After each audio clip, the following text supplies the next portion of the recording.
to win the games this weekend? Auburn, Penn State, LSU, Mississippi State, South Carolina, Georgia, of course, Alabama, Louisiana-Monroe. Well, stick around. Jimmy and I are going to tell you who's going to win them. Locked On Bama, your daily podcast on the Alabama Crimson Tide. Part of the Locked On Podcast Network, your team every day.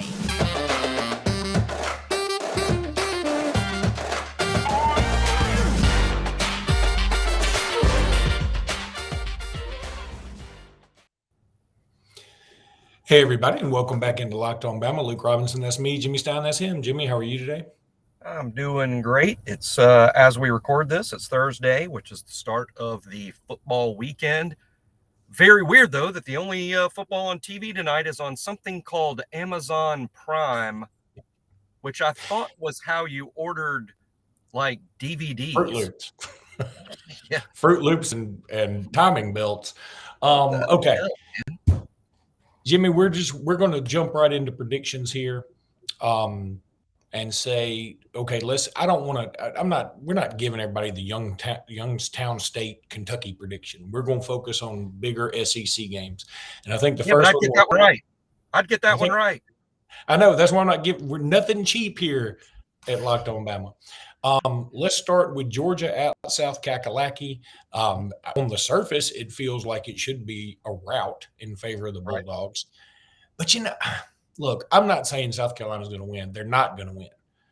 But I got a sneaky suspicion South Carolina covers this game. It's an 11 o'clock, and normally the 11 o'clock game hurts the home team. That's my theory. I've always used it. I agree.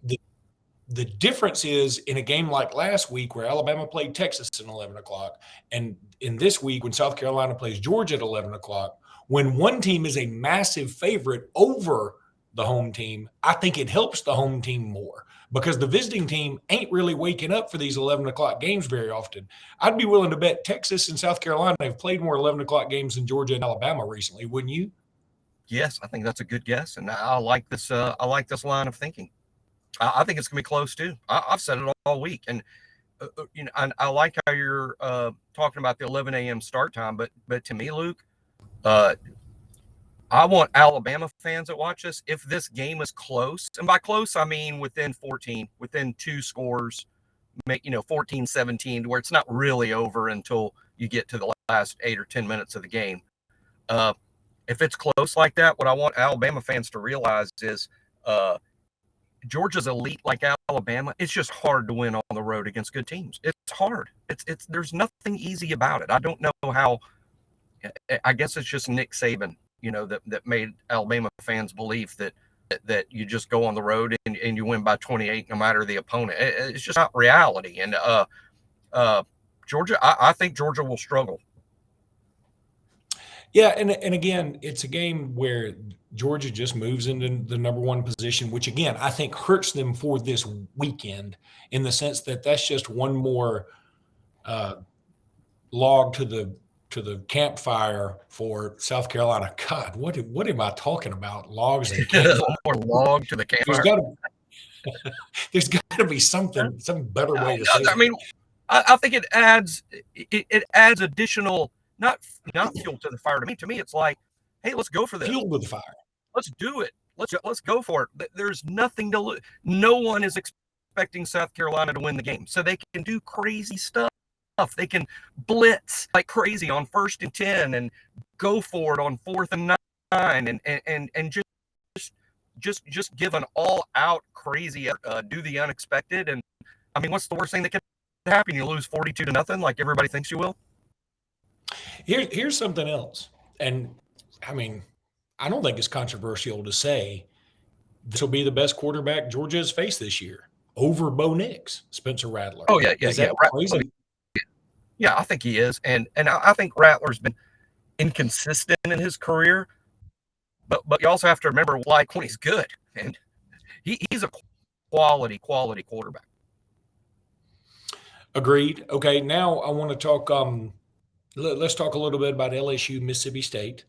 Mississippi State, it is a good game. It's going to be a lot of fun. Mississippi State comes in off a high. They go to Arizona.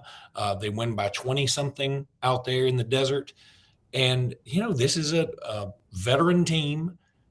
that comes in. Mike Leach has already won at LSU. That was his statement win when he first got to Mississippi State. LSU coming off a national championship. So I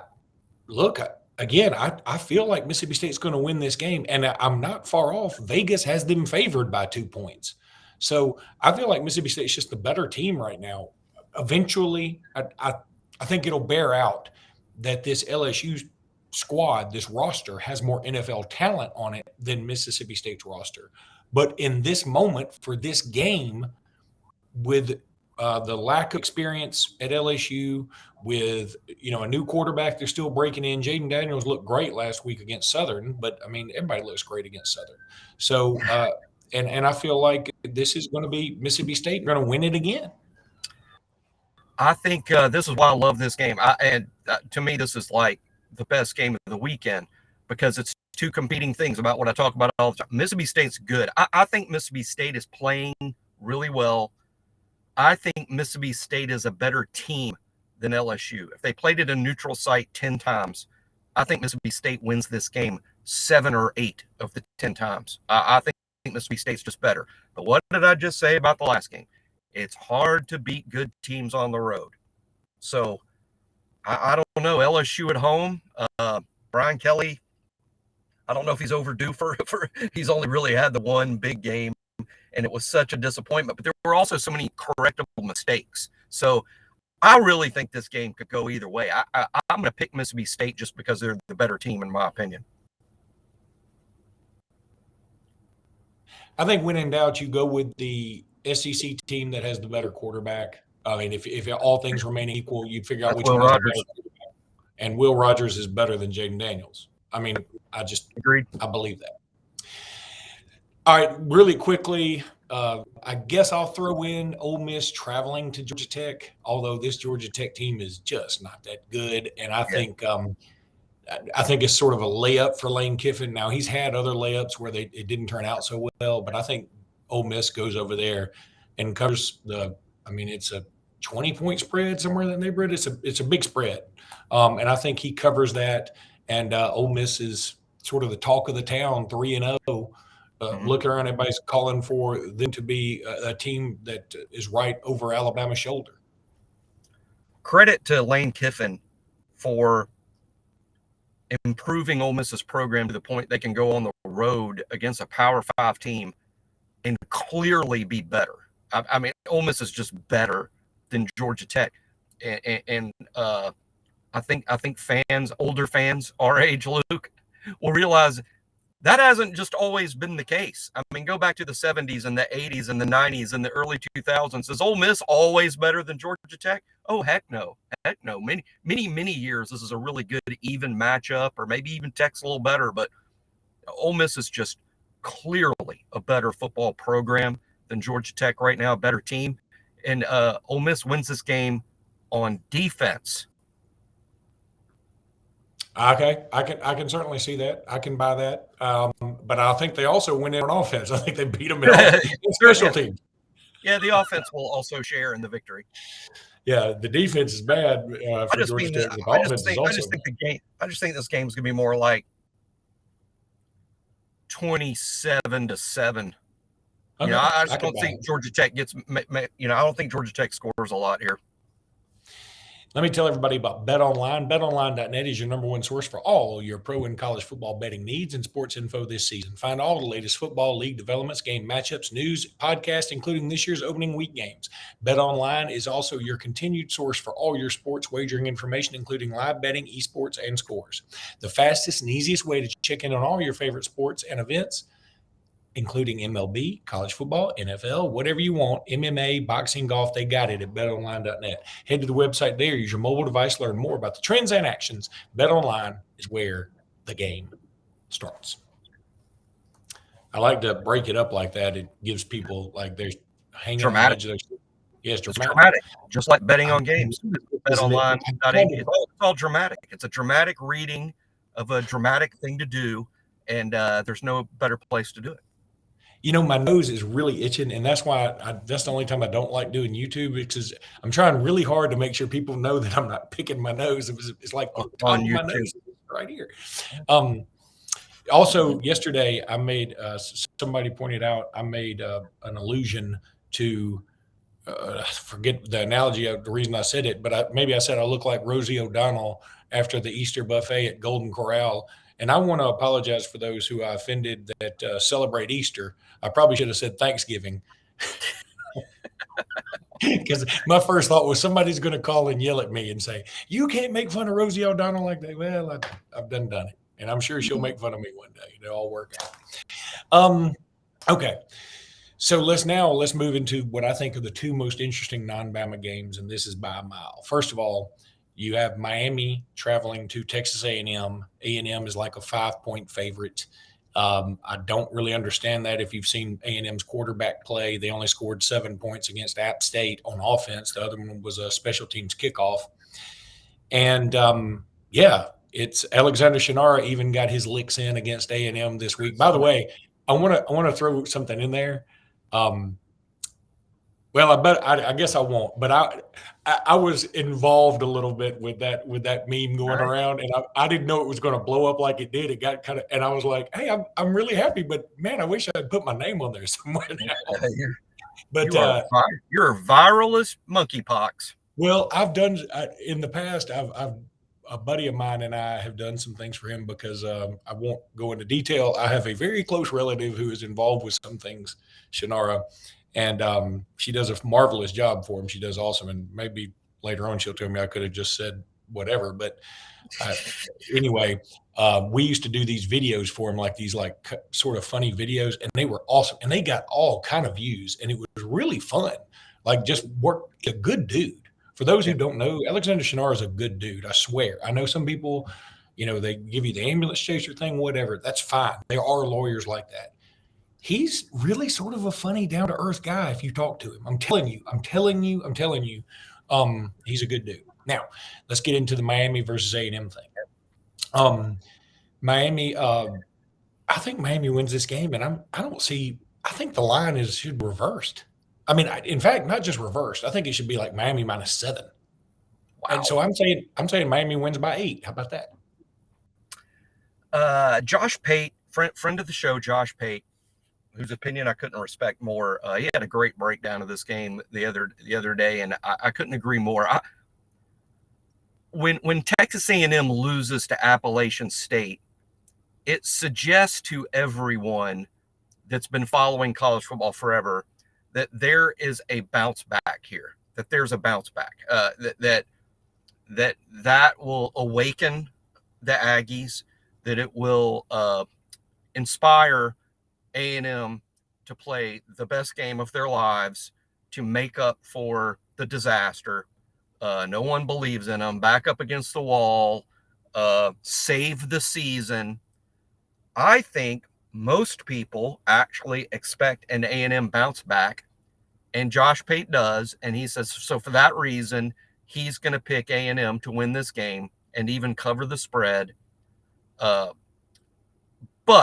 and this is a big but here.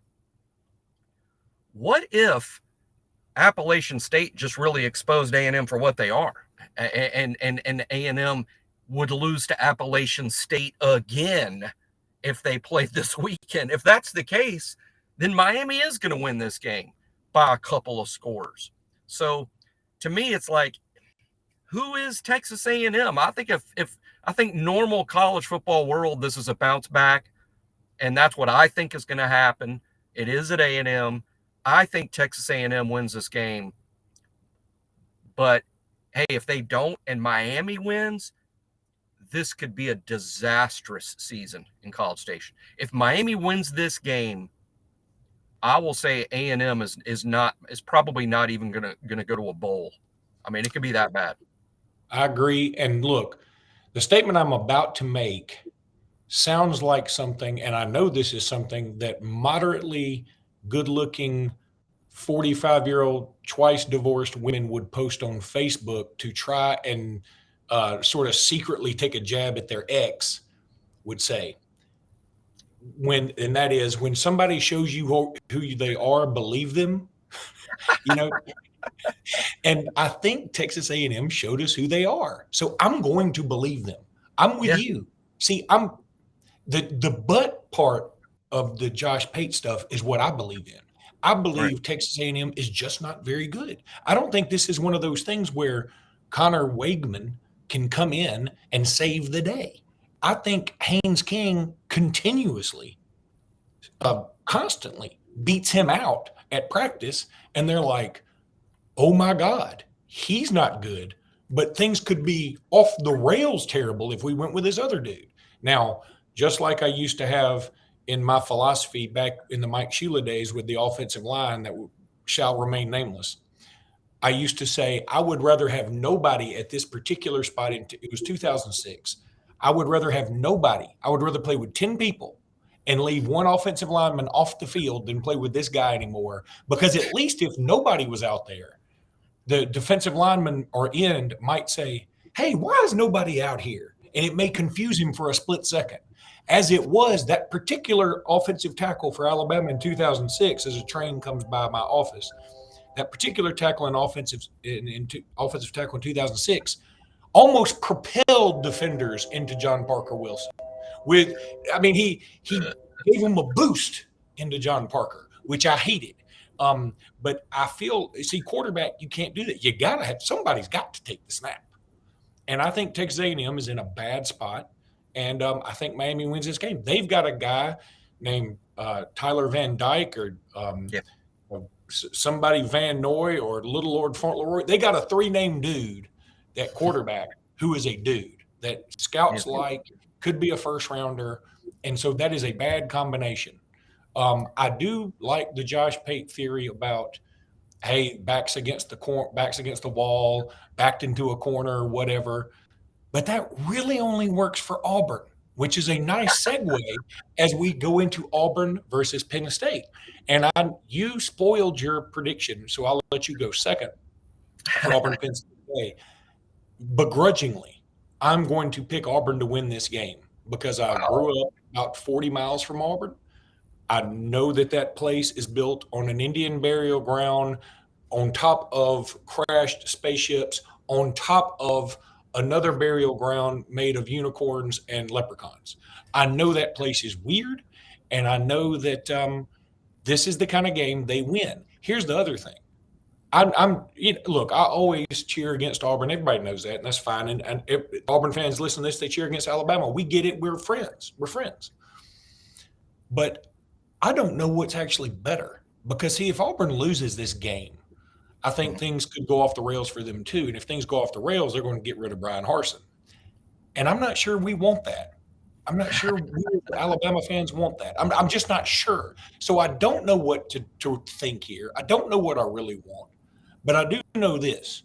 Penn State's traveling down to SEC country in mid-September. It's not going to be as hot as it could be, but it will be hot. It won't be as humid as it could be, but it will be humid. And they're not much better than Auburn. I mean, they got some dudes, but I think their roster a little better, but it's not a lot better. And therefore, I got to give the home field advantage to Auburn. So I say Auburn wins this game by 4 points, 24-20. I like that score. I think the score is somewhere around there. I like Penn State to win the game. I think they just have more good players. I think they have more to play for. I just think Penn State is the better team. I like Sean Clifford in terms of, hey, Sean Clifford isn't always going to be the best quarterback on the field, but he will be Saturday, and Penn State wins. Some groundbreaking analysis by you. Yeah, well, I'm going with the best quarterback. Hey, we'd already talked about going with the best quarterback at Mississippi State LSU. I was worried from the silence, actually, that it wasn't a train outside your building. It was our 2006 offensive tackle outside your building. And that's what it sounds like. I didn't say his name. When he's bearing down. No, I'm not saying his name. Anyway, I don't even know what you're talking about. Let's take a break. When we come back, we'll talk about Alabama-Monroe. Okay, we're going to give our predictions for the Alabama-Monroe game. I wanted to throw out there first another good article on AL.com. I know some people are shocked by that. I think AL.com does a pretty good job. They got some good writers. Michael Casagrande is a friend of the program and a good dude. And anyway, he has this thing every week, like by the numbers, or let me make sure he wrote that so I can give the right credit He to the does, right right? dude. This does, is right. Mark. No, this is Mark in a bet. Bennett. I mean, what a name. Okay. In a Bennett. Okay. Heck, I thought Michael always wrote those. Me too. Well, I think he writes some of them too. But anyway, he had a couple of his numbers, and this was for all the SEC, but two of them I thought he had related to Alabama, and they both dealt with the number 10. He said 10, so he does it by number. He said 10. Seconds remained when Will Reichert made the 33-yard field goal to lift Alabama to a 2019 victory over Texas. The Crimson Tide had not made a game-winning field goal while trailing later in the contest than Reichert's kick since November 30th, 1985. The kick, which I do have a Daniel Moore print for. Now, they did make a kick by Jamie Christensen in the Cotton Bowl, if y'all remember, but we were tied 10-10. By the way, that was against Mike Leach. So I thought that was weird. And then the other 10 stat he put out there, 10 consecutive victories for Alabama have occurred when they've had at least 100 yards in penalties. That's an amazing statistic. If you have 100 yards in penalties, I mean, you should lose. And Alabama's won 10 times in a row with 100 yards in penalties or more. That's nutty. All right, Monroe predictions. And just throw in a prediction for your star of the game. I'm going to say my star of the game is Jahmyr Gibbs. I believe he returns a kick for a touchdown, maybe the opening kick. Jimmy, how about that? I'll go way out on a limb. And I think Alabama wins this game 52-3. Wow. I was worried you're going to take my score, and you almost did. I want to say Gibbs is the star. I'm going to go away from that just because I picked Gibbs to be the star in game one. It was really Bryce.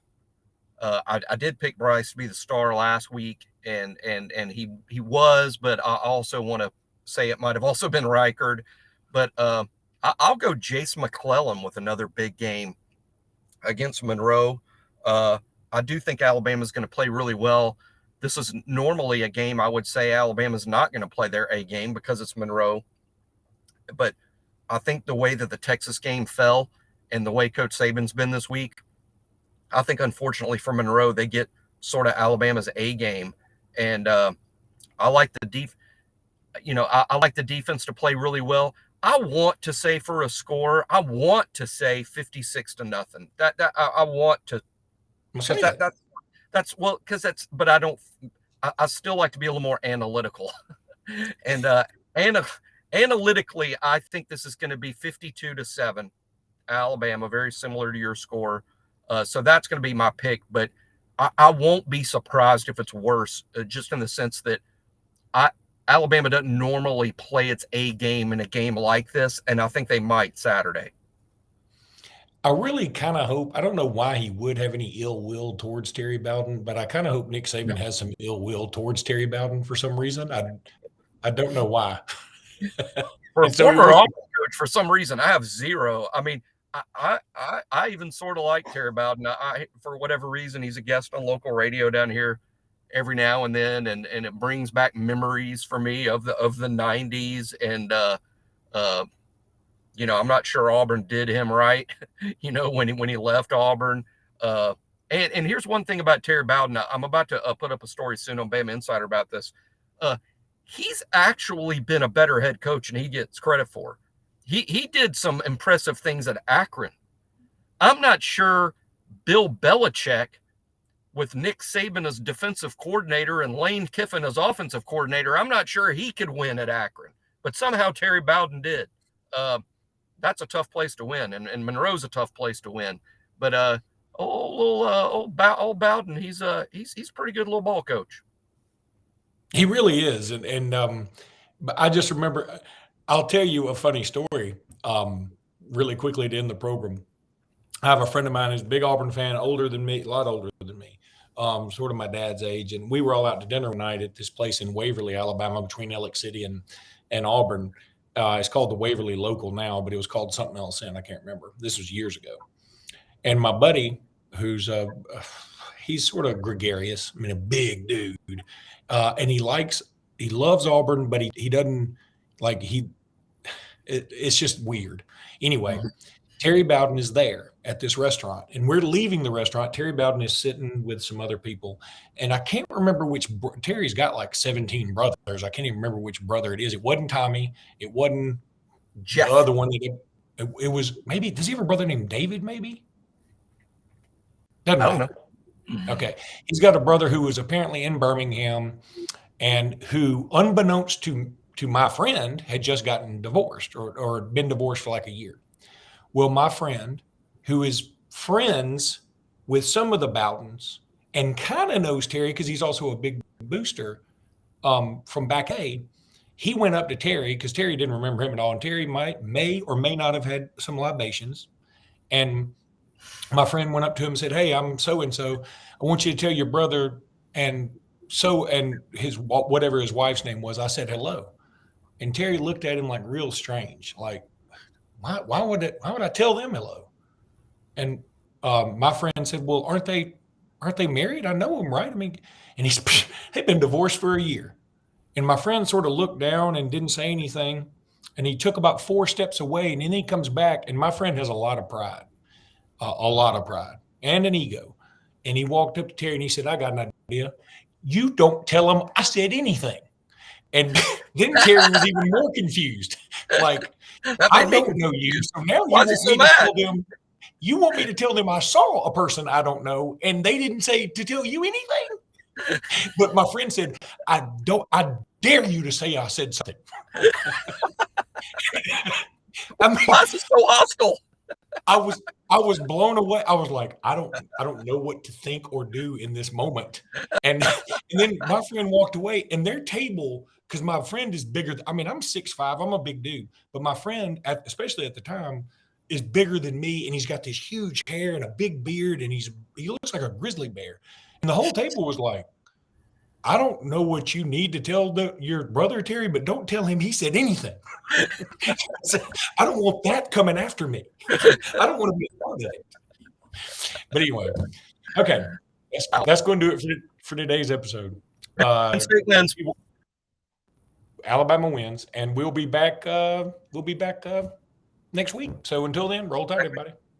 Roll Tide.